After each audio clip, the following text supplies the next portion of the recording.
स्वागत है एक बार फिर से आप सभी का एनएफ न्यूज पर। मैं हूं आपके साथ रोहित। योगी आदित्यनाथ को लेकर इस वक्त सबसे ज्यादा चर्चा हो रही है क्योंकि उत्तर प्रदेश से ही बीजेपी को सबसे बड़ा झटका लगा है।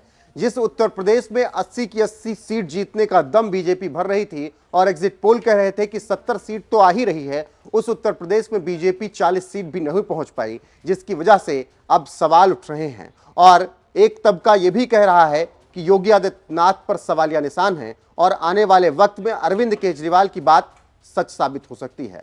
लेकिन अगर मैं आपको यहां पर कहूं कि बीजेपी ऐसी गलती नहीं करेगी, क्योंकि एक बार बीजेपी ने ऐसी गलती की थी और उसका खामियाजा बीजेपी को भुगतना पड़ा था। जी हां, योगी आदित्यनाथ ने जब बगावत की थी तो बीजेपी आलाकमान के उस वक्त हाथ पांव फूल गए थे और तब वो सीएम पद पर नहीं हुआ करते थे।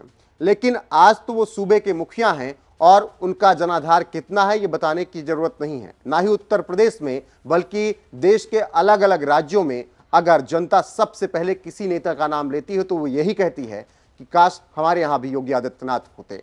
ऐसे में अगर बीजेपी योगी आदित्यनाथ को हटाती है या उनके लिए कुछ भी ऐसा सोचती है जो कि जनता को इफेक्ट करेगा, तो फिर बीजेपी के लिए मुश्किलें खड़ी हो जाएंगी। एक कहानी आपको बताता हूं साल 2002 की। उस वक्त जिस तरीके से योगी आदित्यनाथ ने अकेले दम पर बगावत की थी, उससे बीजेपी आलाकमान के हाथ पांव फूल गए थे।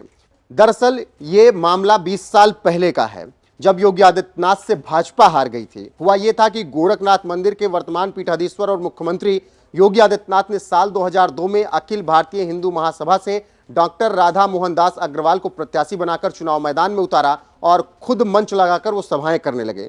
नतीजा ये रहा कि सीट बीजेपी बुरी तरीके से हार गई, क्योंकि योगी आदित्यनाथ चाहते थे कि बीजेपी से उस वक्त टिकट मिले राधा मोहन को, लेकिन उनको टिकट नहीं मिला। दूसरे कैंडिडेट को टिकट दे दिया गया और इससे वहां पर नाराज हो गए थे योगी आदित्यनाथ और उन्होंने जनसभाएं अकेले की खुद मंच लगवाया और बीजेपी को गोरखपुर से ऐसी शिकस्त दी कि उसके बाद आज तक बीजेपी में तमाम चेहरे बदलते रहे, लेकिन किसी में हिम्मत नहीं हुई कि वो योगी आदित्यनाथ को नाराज कर दे। अब याद कीजिए 2017 का वक्त, जब उत्तर प्रदेश में बीजेपी प्रचंड बहुमत के साथ आती है तो दिल्ली से खबर आती है कि मनोज सिन्हा मुख्यमंत्री बनेंगे और मनोज सिन्हा पहुंचते हैं वाराणसी। वहां पर बाबा भोलेनाथ का दर्शन करते हैं, पूजा अर्चना करते हैं, नारियल तक फोड़ देते हैं।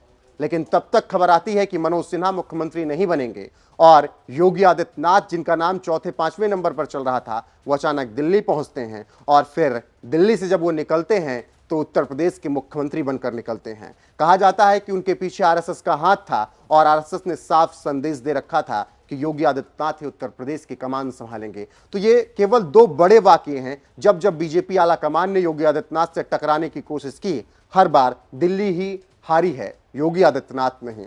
ऐसे में अगर तीसरी बार बीजेपी गलती करती है, ऐसे समय में जब उसके पास 272 का मैजिक आंकड़ा नहीं है, तो योगी आदित्यनाथ से अगर ऐसे में बगावत कर देते हैं तो फिर मोदी शाह के लिए कितनी बड़ी टेंशन है, ये आप समझ सकते हैं। फिलहाल आगे देखना होगा कि क्या कुछ रणनीति तय होती है। अभी योगी आदित्यनाथ को दिल्ली आना है, यहाँ पर मीटिंग में हिस्सा लेना है, बातचीत होगी और आगे की रणनीति तय होगी कि किस तरीके से आगे बढ़ना है और मंथन किस तरीके से करना है। फिलहाल जो भी खबरें आएंगी, अपडेट आप तक पहुंचता रहेगा। बने रहेगा हमारे साथ। नमस्कार।